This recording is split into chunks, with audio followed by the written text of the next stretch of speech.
Shri Radhe everyone, welcome back to my YouTube channel. मैं आ गई हूँ आपकी अपनी favourite story advocate Anjali Awasthi का आज का एपिसोड लेके। एपिसोड बहुत ही धमाकेदार होने वाला है, तो प्लीज़ वीडियो को एंड तक जरूर देखें।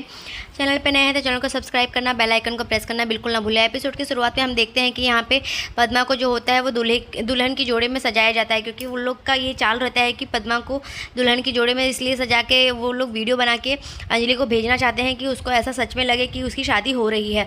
और यहाँ पे हम देखते हैं कि जैसे ही पद्मा को रेडी कर दिया तभी रूपा रानी जो होती है वो उसे बोलती है कि तू तो बहुत सुंदर लग रही है, और भजन भी उसे बोलता है। और फिर वो उसकी वीडियो बना के अंजलि अवस्थी को सेंड कर देता है, जिससे अंजलि को विश्वास हो जाए। तो अंजलि जो होती है वो वीडियो देखती है तो उसे लगता है कि ये सच में उसकी शादी हो रही है। तभी यहाँ पे हम देखते हैं कि राघव सिंह राजपूत जो होता है वो रेडी होकर आ जाता है, और यहाँ पे वो महक से पैसे और गहने और कपड़े मांगता है कि जो उसने रेडी करके उसके लिए लेके जाने वाला था। तभी यहाँ पे हम देखते हैं कि वो उसे रोकने की कोशिश करती है अंजलि की, पापा आप मत जाइए, आपको फंसाने के लिए एक ट्रैप बिछाया गया है। तो यहाँ पे हम देखते हैं कि जो महक होती है वो ये सब देख के वो शॉक्ड रह जाती है कि ये ऐसे क्यों इसको मना कर रहे हैं, और ये फिर भी पापा जो होते हैं मान नहीं रहे होते उसके।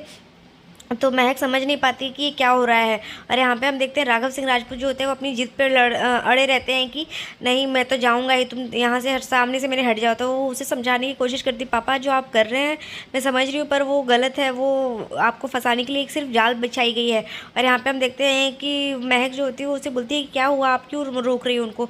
तो वो बताती है कि ये इनको फंसाने के लिए एक जाल बिछाया गया, पर ये समझते ही नहीं है, इनको कितने जिद्दी हैं, एक केस क्या हार गए तो उसकी वजह से इनके अंदर ईगो और एटीट्यूड इतना है कि वो किसी की बात सुनते ही नहीं है। और यहाँ पे हम देखते हैं कि महक जो होती है वो समझ नहीं पाती कि ये हुआ क्या एक्चुअली। और यहाँ पे हम देखते हैं कि तभी महक की बातें सुन के जो अंजलि होती है वो उसे बोलती है कि लेकिन आप उन्हें रोक क्यों रही हैं। तभी यहाँ पे अंजलि जो होती है उसे समझाने की कोशिश करती है कि वो हमेशा से ऐसे ही जिद करते रहते। तभी यहाँ पे अंजलि के पास एक कॉल आता है जिसमें उसे इस तरीके से जो रोती हुई पद्मा की आवाज़ आती है कि प्लीज़ वकील दीदी मुझे बचा लीजिए, मैं यहाँ पे हूँ नॉर्थ दिल्ली के साइड। और ऐसे बोल के वो उसको एक तरीके से गुमराह किया जाता है कि वो उसके पीछे ना जाए। और यहाँ पे हम देखते हैं कि तभी यहाँ पे राघव सिंह राजपूत को जैसे ही वो रोकने की कोशिश करती है पर राघव सिंह राजपूत चले जाते हैं। और यहाँ पर वो उसे बताती है महक को कि जो पद्मा है वो बहुत बड़ी मुसीबत में फंसी हुई है। और यहाँ पर दूसरी तरफ हम देखते हैं कि चंद्रभान ठाकुर जो होता है वो पूरी तरीके से चाल समझ चुका होता है, और वो भजन को बोलता है कि अब तो हमारा काम हो जाएगा। और अब यहाँ पे जैसे ही राघव सिंह राजपूत आ जाएंगे और उसी समय पद्मा को ख़त्म करके उसके मौत का इल्ज़ाम जो है वो राघव सिंह राजपूत पे डालना है। तभी यहाँ पे हम देखते हैं कि वो अपने आदमियों को बोल देता है कि काम क्या करना है, कब करना है, तुम्हें सब पता है ना। तो उसे बोलता है कि हाँ सब पता है। और फिर यहाँ दूसरी तरफ हम देखते हैं कि अंजलि जो होती है वो बार बार राघव सिंह राजपूत को कॉल करने की ट्राई करती रहती है, पर वो उसके फ़ोन को बार बार कट कर देते हैं। तो ये सब देख के अंजलि को बहुत गुस्सा आता है कि ये इंसान एक नंबर का जिद्दी है, कोई भी काम को करने से पहले ईगो और एटीट्यूड इनको लाना ही रहता है, होगा भी क्यों नहीं। बचपन में माँ की डांट और उनके थप्पड़ जो नहीं पड़े हैं। तभी यहाँ दूसरी तरफ हम देखते हैं कि जो रूपा रानी होती है वो उस पद्मा को बोलती है कि तुम एक काम करो, अब यहाँ से जल्दी से ये सब गहने और कपड़े निकाल दो। तो बोलती है क्यों। तो बोलती है कि तेरी शादी थोड़ी ना होने वाली है सच में, तुझे क्या लगा कि तेरी सच में शादी होने वाली है। तो अगर तेरे को इतना ही शादी करने का शौक़ था तो क्यों एक भले परिवार के लड़के को फंसाया तूने, एक हाथ ही तो पकड़ा था तेरा नचनिया कहीं की। इसने एक काम के लिए तूने इतना कोर्ट कचहरी करवा दिया और उसे जेल में डलवा दिया। तो इतना सुन के वो उसको समझ नहीं पाती कि ये लोग क्या करना चाहते हैं इसके साथ।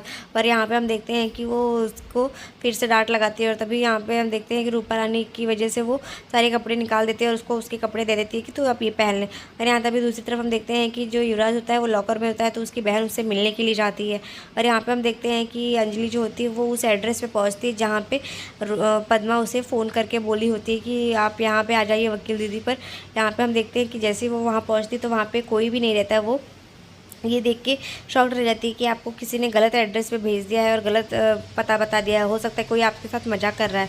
और तभी अंजलि को सब समझ में आने लगता है कि ये सब हो सकता है कि मुझे ट्रैप में ही फंसाया गया है, कि मुझे गुमराह किया गया है कि मैं राघव सिंह राजपूत को फॉलो ना करूँ, क्योंकि उसको जो भी जिसने भी ये सब किया है उसे ये पता था कि मैं ज़रूर राघव सिंह राजपूत को फॉलो करूँगी, इसीलिए उसी समय मुझे फ़ोन किया गया कि तुम वहाँ मत जाओ। और यहाँ पर दूसरा एड्रेस बता के मुझे यहाँ पर भेज दिया गया। और यहाँ पर हम देखते हैं कि जैसे ही राघव सिंह राजपूत को अंजलि फिर से कॉल करके रोकने की कोशिश करती है पर वो फ़ोन नहीं उठाते। और यहाँ पे दूसरी तरफ हम देखते हैं कि अंजलि जो होती है वो पद्मा को कॉल करने ही जाती है, तभी पद्मा का कॉल जो होता है बिजी आने लगता है। और यहाँ पे हम देखते हैं कि पद्मा जो होती है वो युवराज ठाकुर से बात करती रहती है। और यहाँ पे अंजलि सोचती है कि पद्मा का कॉल बिजी आ रहा है, वो किससे बात कर रही है।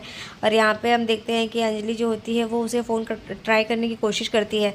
तभी यहाँ पे हम देखते हैं कि राघव सिंह राजपूत भी जो होते हैं वो अपने रास्ते में रहते हैं और पद्मा के पास जाने के लिए वो निकल चुके होते हैं। और यहाँ पे युवराज ठाकुर जो होता है वो जैसे ही गाड़ी में बैठता है वो उसको फिर से फ़ोन करके परेशान करने की कोशिश करता है और सब चीज़ बोलता रहता है कि तुमने मेरी पूरी ज़िंदगी बर्बाद कर दी है, मैं इस तरीके से जेल में सड़ रहा हूँ और तू वहाँ पे खुली हवा में सांस ले रही है। तो ये सब सुन के पद्मा समझ नहीं पाती कि ये बोलना क्या चाहता है। तो वो बोलती है, जो युवराज होता है वो बोलता है कि मैंने तो सिर्फ तेरा हाथ ही पकड़ा था ना, तो इतना कौन सा बड़ा पहाड़ टूट गया था, कौन सा मैंने तुझे कुछ कर दिया था, तभी यहाँ पे तूने अपने उस दीदी के नाम का सहारा लेके मैंने तेरे से शादी भी रचाई, पर तूने भी उसको भी झूठा तेरी उस वकील दीदी ने कर दिया। और यहाँ पे हम देखते हैं वो हर वो बात बोलने लगता है उससे। और फिर वहाँ पे उसे बोलता है कि तूने तो मुझे बहुत ही परेशान कर दिया है, तेरी वजह से मेरी पूरी लाइफ ख़राब हो गई है और अब मैं इस तरीके से जेल में सड़ रहा हूँ। और यहाँ पे ये सब बोलते बोलते जो युवराज होता है वो बहुत ही रोने लगता है। तो ये सब देख के काव्या को भी बिल्कुल भी अच्छा नहीं लगता है कि उसका भाई रो रहा है।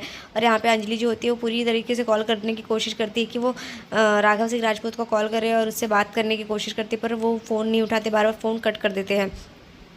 तभी यहाँ पे हम देखते हैं कि वो जैसे ही फ़ोन कट कर देते हैं तो वो गुस्सा भी करते हैं कि बार बार फ़ोन क्यों कर रही है। और यहाँ पे हम देखते हैं कि अंजलि जो होती है गुस्सा भी करती है कि बार बार ये ऐसा ही इंसान है कि ये बार बार फ़ोन उठा ही नहीं रहा है, बार बार फ़ोन मेरी कट कर रहा है, ये नहीं कि 1 मिनट बात सुन लें, क्योंकि उनको बहुत बड़ी मुसीबत में फंसाने वाले हैं और बहुत ही बड़ा उनके ऊपर केस होने वाला है। तभी यहाँ पर हम देखते हैं कि राघव सिंह राजपूत जो होते हैं वो अपने रास्ते में रहते हैं। और यहाँ पर युवराज ठाकुर जो होता है उसे पद्मा को बोलता है कि अब तू भी जाएगी, तेरी ज़िंदगी भी की भी उल्टी गिनती शुरू हो गई है, तूने जिस तरीके से मुझे फंसाया है, मेरे ऊपर इतने सारे सेक्शन लगाए 78, 72, 71, क्लॉज 143, इस तरीके से उसको बताता है। और फिर वो उसे बोलता है कि तू अब बचेगी नहीं, तू भी अब इसी ट्रैप में फंसेगी और तेरी जो ज़िंदगी की गिनती है वो कुछ समय की ही बची है।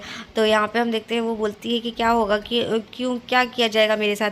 तो वो यहाँ पे ऐसे पूछती ही रहती है। तभी यहाँ पे हम देखते हैं कि अंजलि जो होती है वो बहुत गुस्से में रहती है, उसे समझ नहीं आता है कि क्या किया गया। और यहाँ पे राघव सिंह राजपूत के ऊपर भी उसे गुस्सा आता है और वो समझ जाती है कि ये बहुत ही बड़ी ट्रैप है जिसमें उसको फंसाया जा रहा है। और यहाँ पे युवराज ठाकुर जो होता है वो पद्मा को ये सब चीज़ें बोलता ही रहता है कि तू अब बस कुछ समय की मेहमान है और कुछ पल के ही लिए मेहमान बनी है। तभी यहाँ पे पद्मा उसे बोलती है कि क्या बोल रहे हैं आप युवराज जी, मेरे को कौन मारेगा और क्यों मारेगा, मैंने क्या किया है। तभी यहाँ पे हम देखते हैं कि वो उसे बोलता ही रहता है कि तू बस उल्टी गिनती शुरू कर दे पद्मा, तेरा समय ख़त्म हो गया और इस केस में जो फंसेंगे वो रहेंगे तेरे बड़े बाबू, और उसके बाद जो फंसेंगी वो होगी तेरी वकील दीदी। और तभी यहाँ पे हम देखते हैं कि पद्मा को किसी ने पीछे से चाकू मार दिया होता है, जिसकी वजह से पद्मा की मौत हो चुकी होती है और वो गिर जाती है और यहाँ पे उसका फ़ोन भी गिर जाता है। तभी यहाँ पे हम देखते हैं कि पद्मा के इस तरीके से चाकू लगने के बाद पद्मा जो होती है वो बिल्कुल भी होश में नहीं रहती। तभी यहाँ दूसरी तरफ हम देखते हैं कि जो राघव सिंह राजपूत होते हैं वो उस जगह पे पहुंच चुके होते हैं, बट वो बोलते हैं कि एग्जैक्ट कहाँ पे पहुंचना है पता नहीं चल रहा है। और यहाँ पे हम देखते हैं कि वो समझ नहीं पाते कि कौन सी जगह पे है। तभी वो उसको फ़ोन करने की कोशिश करते हैं बट फ़ोन लगता नहीं है। और यहाँ पर हम देखते हैं कि जैसे ही वो उधर गिरते हैं पहुंचते हैं तो वो उससे फ़ोन करते हैं पद्मा को, बट पद्मा फ़ोन नहीं उठाती है, तो समझ नहीं पाती कि वो है कहाँ पे। तभी यहाँ पे उसका ड्राइवर जो होता है बोलता है सर वो देखिए वहाँ पे कुछ लाइटिंग हुई है तो शायद हो सकता है वही घर। और यहाँ पे हम देखते हैं कि कोई आके जो होता है उसका फ़ोन बदल देता है, उसका सिम कार्ड निकाल देता है और उसके नंबर को भी डिलीट कर देता है। तभी यहाँ पे ये सब करने के बाद वो पंकज पुरोहित को कॉल कर देता है कि ऐसी ऐसी है, यहाँ पे न्यूज़ है और यहाँ पे ये राघव सिंह राजपूत है तो आप यहाँ पे आ जाइए। तो पंकज पुरोहित जो होते हैं वो वहाँ पहुँच जाते हैं और यहाँ पे हम देखते हैं कि राघव सिंह राजपूत जो होते हैं वो पद्मा को आवाज़ लगाते रहते हैं, पर पद्मा की आवाज़ नहीं आती है। और यहाँ पर जैसे ही वो देखते हैं कि वो कहाँ पर है, तभी पद्मा को देख के वो के पीठ में लगी चाकू को देखते हैं और पद्मा को आवाज़ लगाते हैं। पद्मा नहीं सुनती है, तब पद्मा के हाथ से पीठ से वो चाकू निकाल के वो उसको पलटते हैं तो वो देखते हैं कि पद्मा इस तरीके से पड़ी है। और यहाँ पे हम देखते हैं कि पद्मा को देख के इस हालत में वो रोने लगते हैं कि पद्मा ये क्या हो गया तेरे साथ, ये किसने किया। तभी यहाँ पे हम देखते हैं तुरंत ही पुलिस वहाँ पे पहुँच जाती है और पंकज पुरोहित जो होते हैं वो उसे बोलते हैं कि आपने पद्मा को मार दिया है। तभी यहाँ पर हम देखते हैं वो बोलते हैं कि नहीं सर मैंने मारा नहीं है, मैं तो यहाँ पर आया था इसकी शादी में हैं और यहाँ पे देखिए कुछ कपड़े और गहने भी लेके आया हूँ, पर ये सब मैंने नहीं किया है। तभी यहाँ पे पंकज पुरोहित जो होते हैं वो उनको देख के समझ तो जाते हैं, पर फिर भी उन्होंने जो देखा होता है उसके बेस पे उन्हें गिरफ्तार करना पड़ता है। तो आज के एपिसोड में बस इतना ही है फ्रेंड्स। नेक्स्ट एपिसोड में हम देखने वाले हैं कि भजन सिंह जो होता है अपनी नई चाल दिखा देगा और अपना रंग दिखा देगा, जिससे राघव सिंह राजपूत को ये समझ आ जाएगा कि ये उसके लिए ही आस्तीन का सांप यही है। तो आज के एपिसोड में बस इतना ही है फ्रेंड्स। मिलते हैं नेक्स्ट एपिसोड में, जहाँ हम देखेंगे कि अंजलि जो होती है उसका साथ दे।